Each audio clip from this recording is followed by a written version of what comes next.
Come one, come all to the After Dark Podcast. The podcast in which Sheriff Anthony does his best to wrangle Konrad through Westworld, one doggone episode at a time.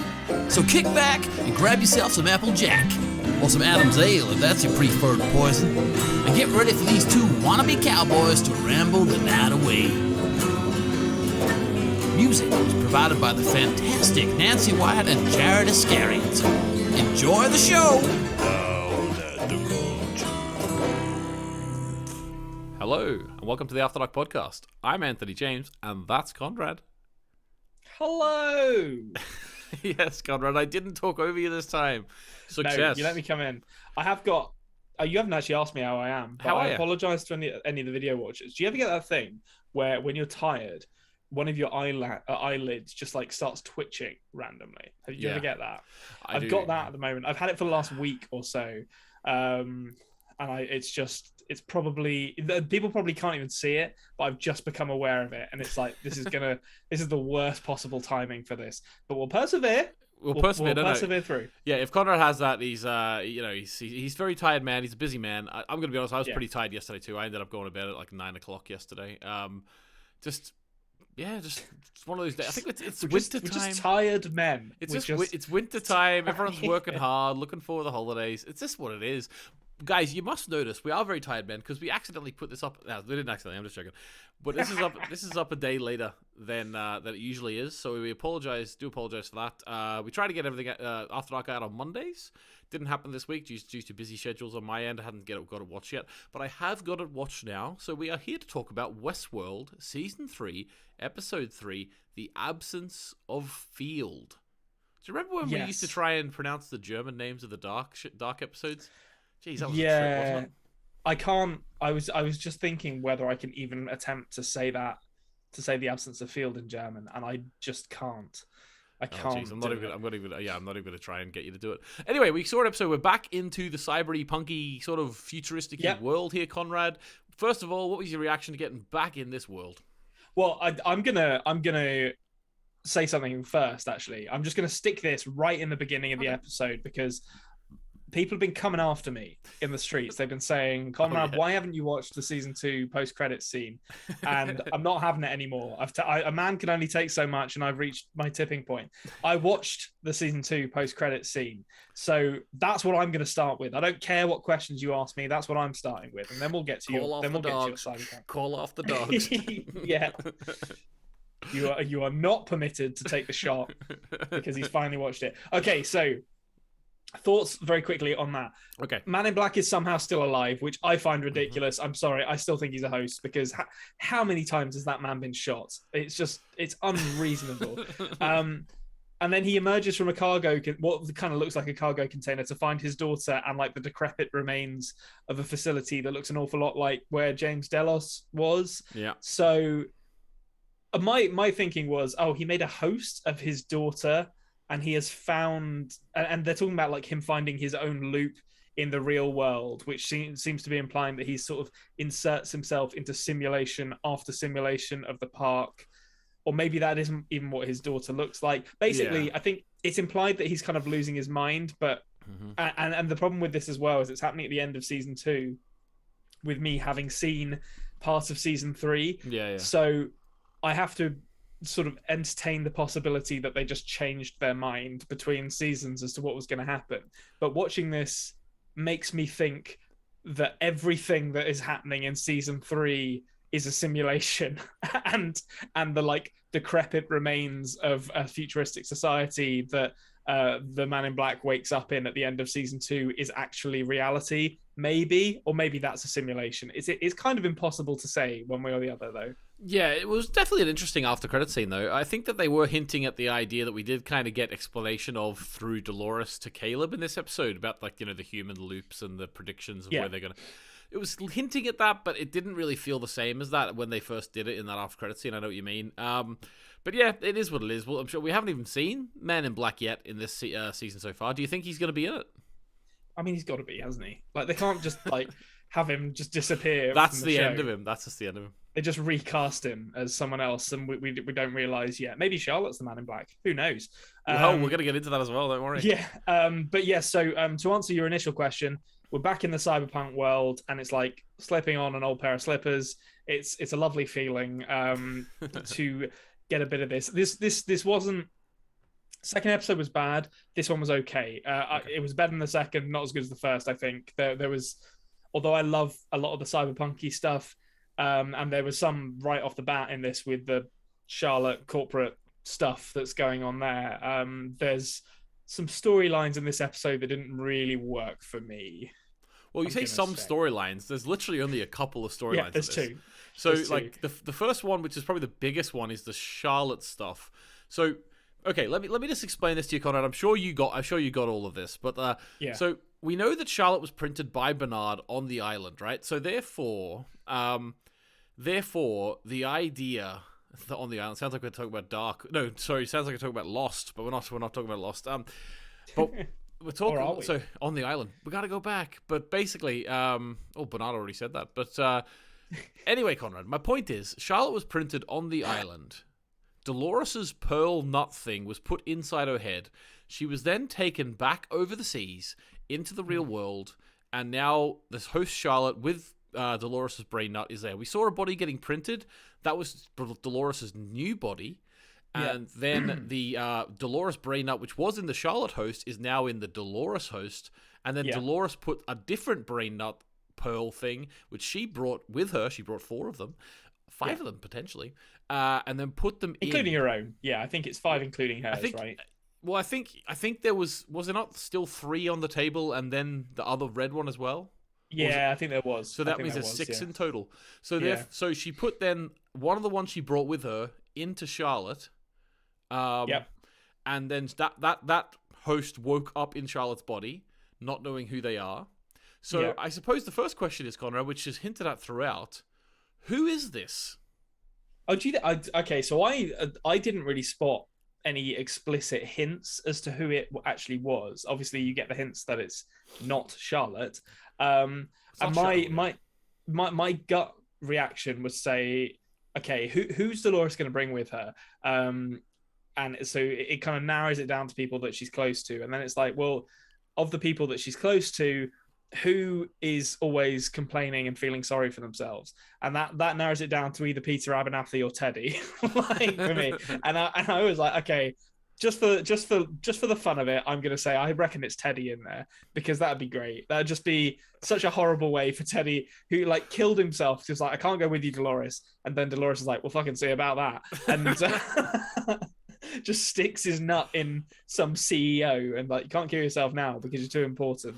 Or a CEO. Have you seen that cringe thing? Yes, I have seen that. I have seen that ridiculous. I don't even know what like trade show that is from, but I've seen the clip of it. Yeah, just type, if you don't know what I'm talking about, just type in YouTube or a CEO. Pause this video, go and do that. It is worth doing. It's hilarious. Anyway, it's very funny. But okay, that's your prediction then. Teddy inside Charlotte's body. I'm gonna say Teddy. Peter Abernathy was the other one, but I don't think Peter is as much of a big character to the creators of this show as he is in my heart. So I think it's likely to be Teddy. Okay, interesting. I mean, it's not Maeve, because I mean, I guess this is an interesting thing that the show hasn't really gotten into. That we know Maeve has woken up in the real world. Mm-hmm. So can you have duplicates of the nuts? Well, I suppose could you copy them? Technically, I suppose you could copy them because they are just data, you know. Because I mean, I did think about Maeve briefly, but then I was like, well, Maeve's nut is in Maeve, presumably. So unless there's a way to copy them that we haven't seen yet, I discounted her from the potential. That's really interesting though, because if you copy them, then that brings because the whole idea is like Dolores is arguing for personhood of these hosts, you know. Yes, so if you were to copy them, how does that work, you know? Yeah, exactly. I mean, it's an interesting potential exploration of the issues around identity that this show is getting into. It'd be fun if they did it, but I mean, they may not. I've seen no evidence that they're going to, so I don't want to get my hopes up. Yeah. Okay. Fair enough. Okay. Well then, that's great. Well, Charlotte's storyline is not just that though. That's like sort of the start of it. And she doesn't really know. We're just going to refer to Charlotte as Charlotte from now on, until we know what's going on there. I've got it down as Charlotte-bot. That's what I call her. Yeah, the Charlotte bot.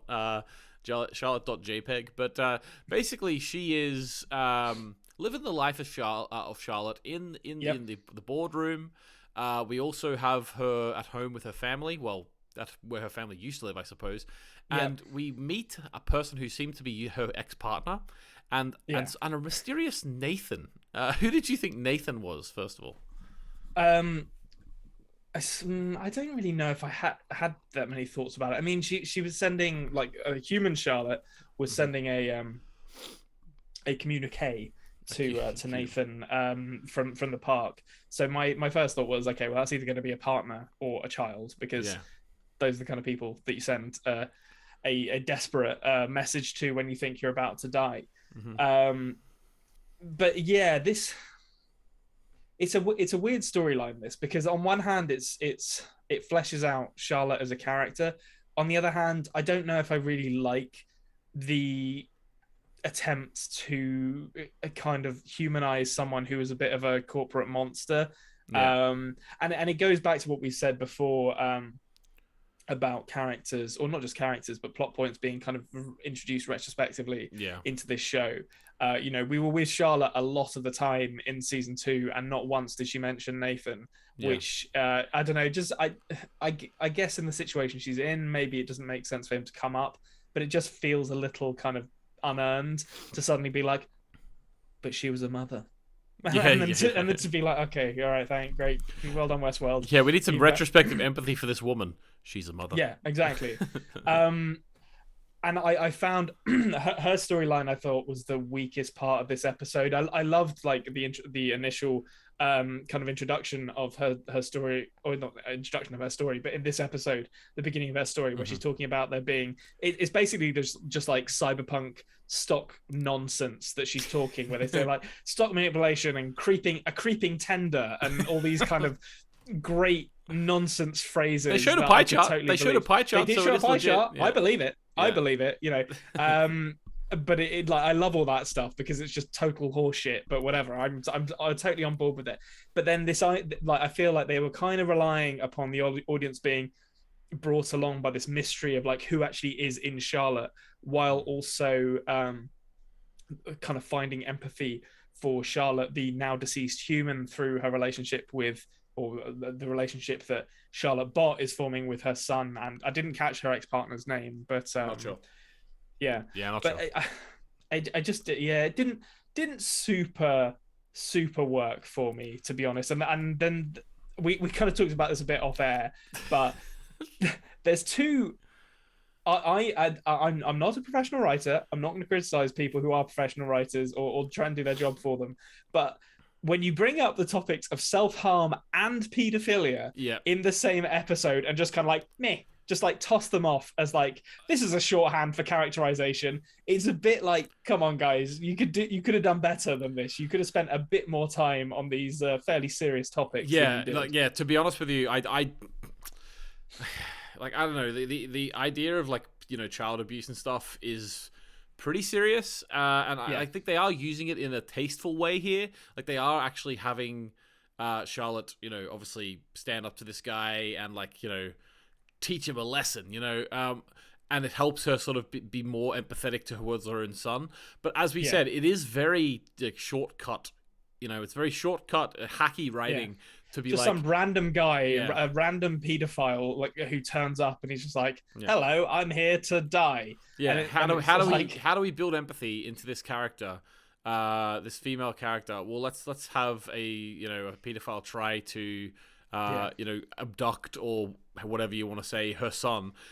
It's very extreme for the 2-minute beat it needed to be, you know. Yeah, and you know, I think, if you take a step back from that characterization and you're like, the only way we can make people have empathy with this character is by making them kill a pedophile. It's like, well, I mean, it's not like you're not doing a great job of, like, building natural empathy for the character. Like, no one is watching Charlotte Bot kill a pedophile and being like, maybe she's not so bad after all.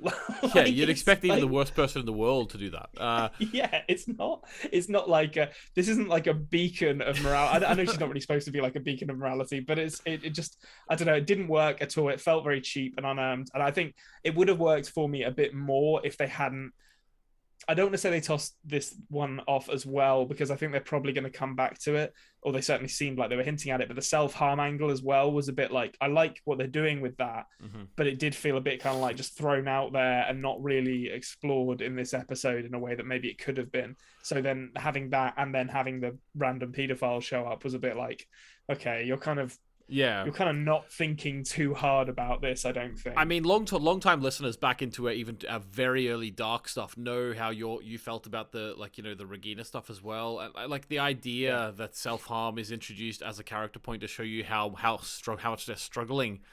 It again, it wasn't done in bad taste, but at the same time, it's the first go-to thought. And actually, on that. This episode is filled with a load of first go-to thoughts, because I wanted to talk about as well the way that she watches the live or the human Charlotte singing the song to Nathan.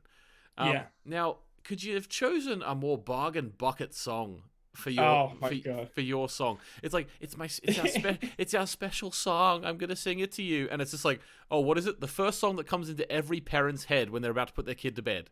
You always skip over that one. You think, no, that's too basic. We're not gonna sing "You Are My Sunshine." That's too basic. Let's get actually a better one here. You know, she actually committed that to video.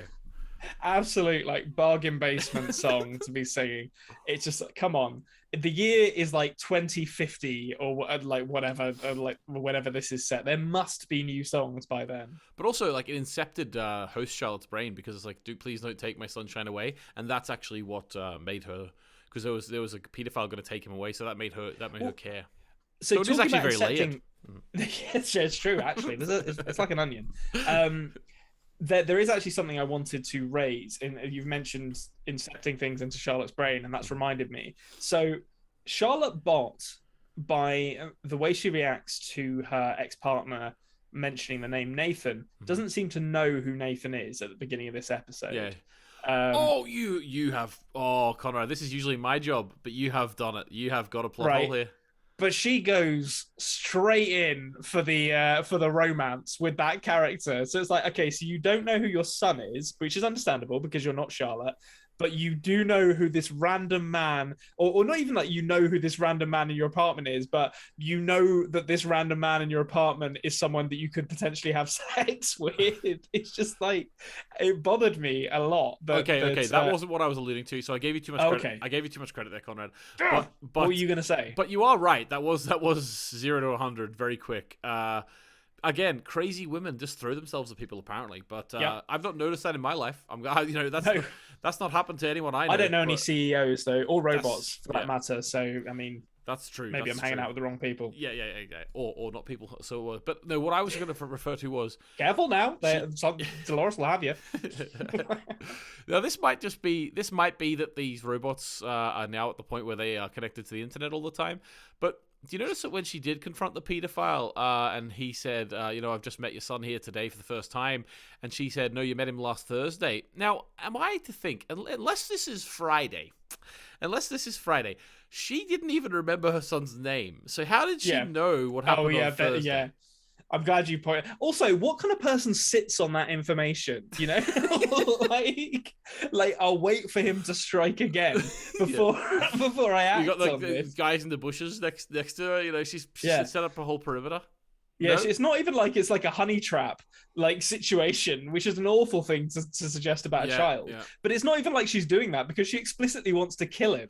And it's like, if you want to kill him, why wait until he's trying to groom your son in a playground again? Like, go and kill him at night somewhere. You're a robot. Like, you don't have to wait. Did she start that conversation with the intention of killing that man, though?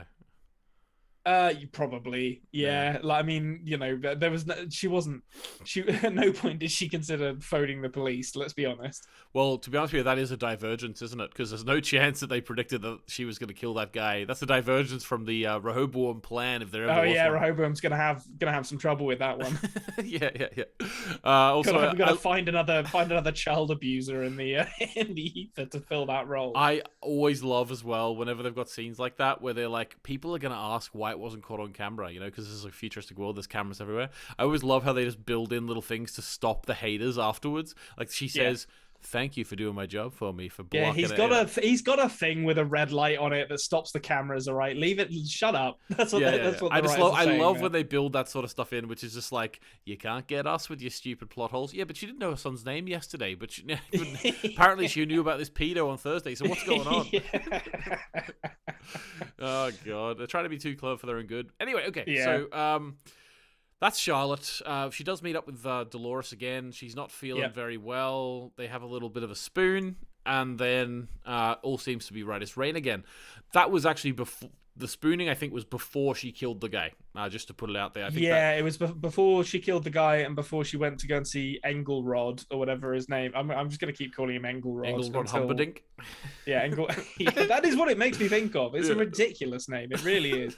But yeah, before she went to see Vincent Cassel at the end, which was a meeting that didn't really tell us that much. I mean, you can he's talking about how he owns her, and there's a double meaning there, obviously, because he potentially doesn't know that she's a host, and therefore it means one thing to him and another to the audience. But I don't think we actually got too much out of that. I thought she did a good job, to be honest with you, of pretending that she knew who this guy was, and she sort of just went along with what he was saying. I thought, I think better job than she did of pretending she knew who her son was with her ex-partner, which who exactly. Yeah, she's learned from it. She's learning. She's only new to this body, but he said something like, why haven't you got it done yet or whatever?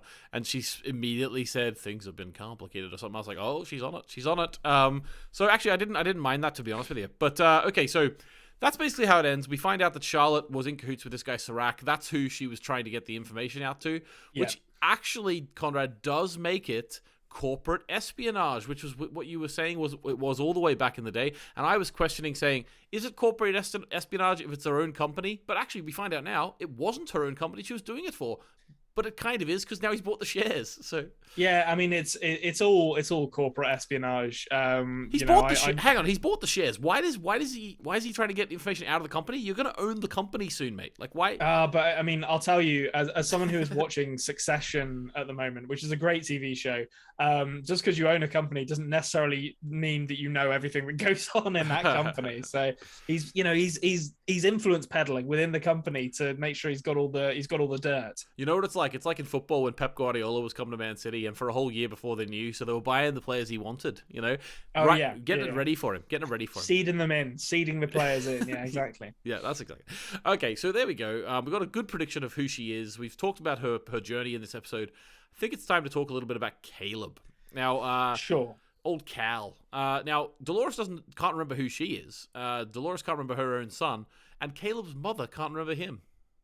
No, yeah. So it's a nice little not juxtaposition. I guess comparison is more accurate word there. And a nice sort of codependent relationship of damaged people, which can be a bit like on the nose, I find, in some things, where it's like, oh, we're both so broken, let's find love together. It's like, okay, all right, fine. But they actually do quite a good job in this, I think. And you get to see the majority of like the cool cyberpunky stuff in this in this episode. There's one bit that I have to talk about which is hilarious, which is, first of all, I love that although this is a very, very like heavy-handed metaphor, the EMTs in the ambulance just be like, I don't know what to do until the machine tells us what to do. Like, it's like the idea that humanity has just abandoned all medical knowledge to machines. It's like, maybe it'll happen, but it feels a bit unlikely that EMTs are just literally essentially taxi drivers who are like, the machine tells us what to do with this person, and that's what we do. But Caleb knows, and he started pumping blood into her, though. He does, yeah. So Caleb, but we know that Caleb was in the forces and was a medic. but I love the revelation, like, so they bring back like the gig economy app, like the Uber for criminals Yeah. that Caleb's been using. But I love that corporate espionage use that as well. Like, so it's not just like low level crime of, you know, go rob a bank or go steal Yeah. this thing. Like the blackest of black ops, like the stuff that no one should know about. It's just like, if you've got the app, it's like, oh yeah, someone's come to kill this woman right Yeah, now. I'll take it. Yeah, it's so funny, and like, he just checks and the fact that it tells other people who aren't on the job that there's a job coming their way. It feels like there's some flaws in that app design, which I found very funny. But I mean, it didn't work anyway. They all got killed. Well, they all got killed because they can't go up against Dolores because they can't predict her. But let me say this to you, Konrad, though. She was lying dead for a good 20 minutes, I'd say, before she got into that ambulance. Caleb pumped some human blood into her.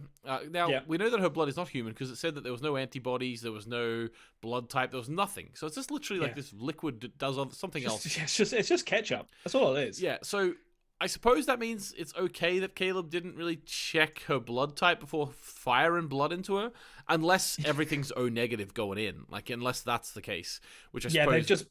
they've bred all blood types out, so it's just one now. It's just one blood type, and like it's a good thing that liquid in her body didn't coagulate. But as hosts and man in black, I should say, are wont to do in this show, no matter how injured you are, eventually you'll just get up. It's like a footballer, talking about football again, rolling around on the ground for 20 minutes. All of a sudden the ball's coming, up again, you know.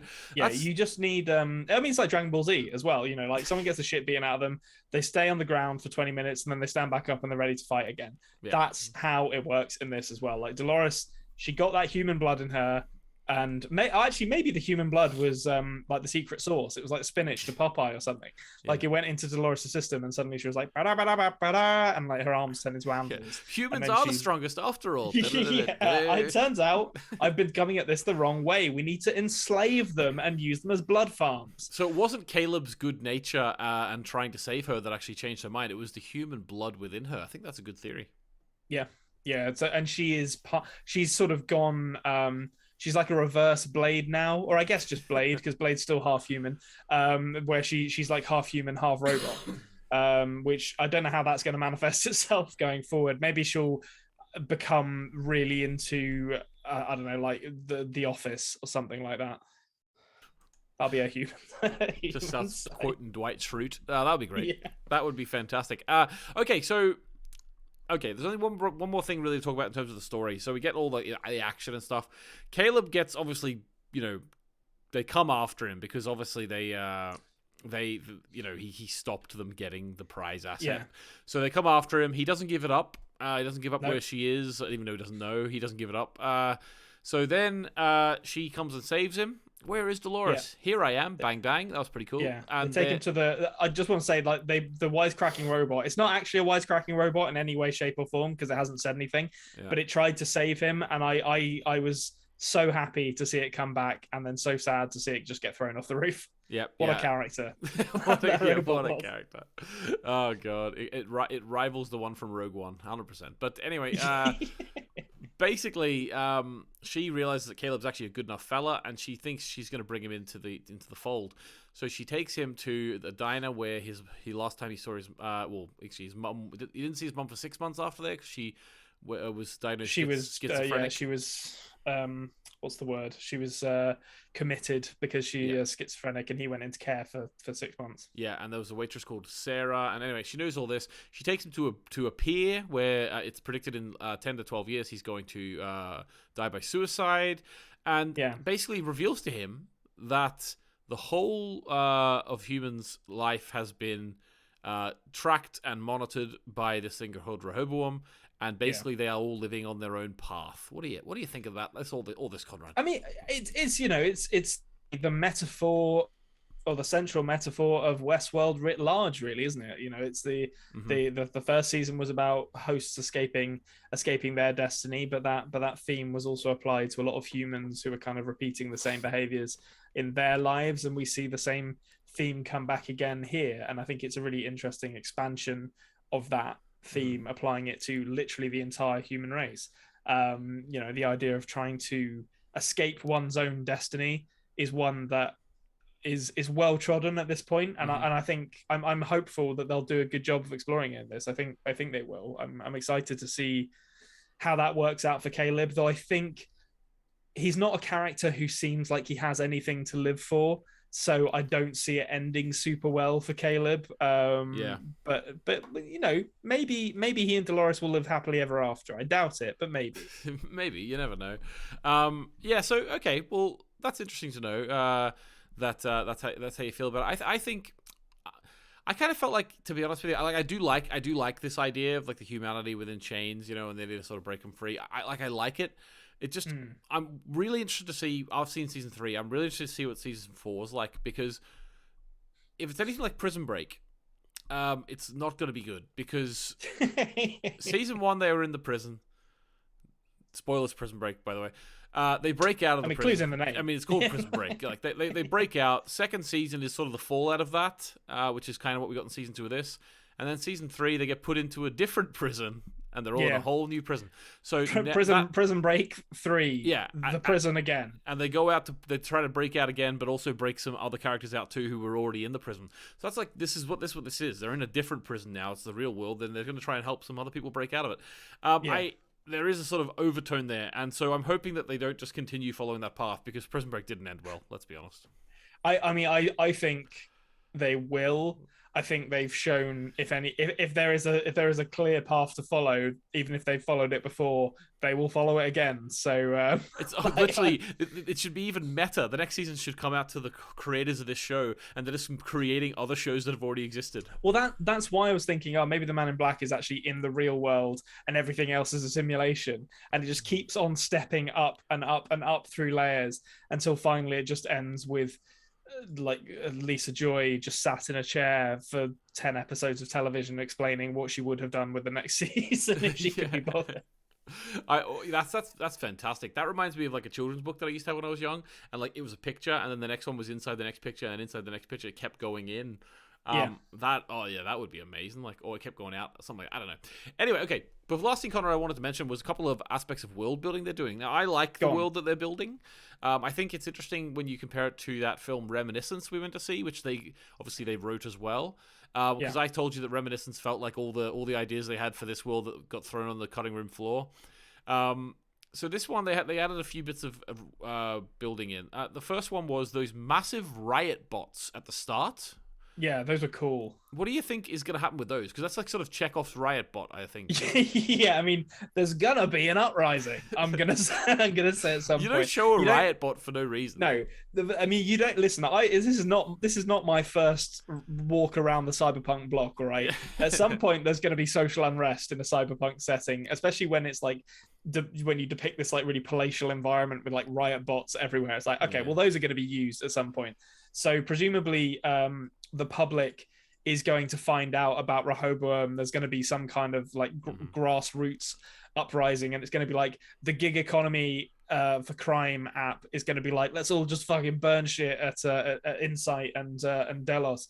So I think that's likely to be what happens there. But I totally agree. I love that. It's not even really set dressing, but like those little those cool designs that they just sneak in the background. And the last thing was, I was going to mention how the ambulance worked, but we already talked about that. So the other thing was the no more elephants line. There's no more elephants in the real world. Oh, I missed that. When did they say there were no more elephants? Oh, because little Nathan was saying, why can't we go see real elephants? He goes, well, there's none left. There's none left. Oh, okay. I totally missed that. But I mean, that's very believable. That's very, very, very believable. Like, give it 20 years or so, and we'll have dealt with them. We'll have dealt with them. Well, I love the elephants. Just to say, this half of the podcast. I love elephants as well. No, he wants to deal with them, guys. He loves ivory. He loves ivory. Ivory. I am. Yeah, I'm an ivory merchant in my spare time. I'm like, you know how on some like of those really bad like true crime shows they'll get like a talking head interview from someone who's like former mafioso. Oh yeah. That's what I am. I'm like an ivory dealer who has also for some reason decided to make a podcast on the internet. It's crazy, like a little side tangent here before we say goodbye. Little side tangent is elephants have undergone some crazy, in like the last 100 years or something, they've undergone crazy speeded up human assisted evolution, because now like all the ones with big tusks were getting killed, and now like all the ones with smaller tusks are the ones who survive. So all the kids have smaller tusks than they used to. That's crazy. Okay. That's crazy when you think about that, isn't it? But yeah, I mean, good. I mean, I'd like the ones with big tusks not to be killed as well, to be honest. I feel like ideal. What we should be doing is breeding them to have like kind of ear, because they can flap their ears to keep themselves cool. So if you mount like kind of a leather harness with guns on it onto their back and loop the triggers around the ears, so they have like ear controlled rifles on their back, teach them how to use those. The poachers are going to stop being a problem real fucking quick if we do that. I mean, like that is the American way. Like if someone has a gun, the solution is to give the other guy a gun too. So I don't see why we wouldn't give the elephants guns. Exactly. If they want to give the teachers guns, here, guys. If they want to give the teachers guns, and give the elephants guns too. Yeah, exactly. Yeah. That'll fix this problem quick smart is all I'm saying. All right, guys. Well, thanks very much for watching. We'll be back next week with episode 4. And then the week after that, we're taking a week off for Christmas. So I'll remind you again of that week next week. But we're back next week anyway. So thanks very much for watching, and we will see you later. Goodbye. Goodbye.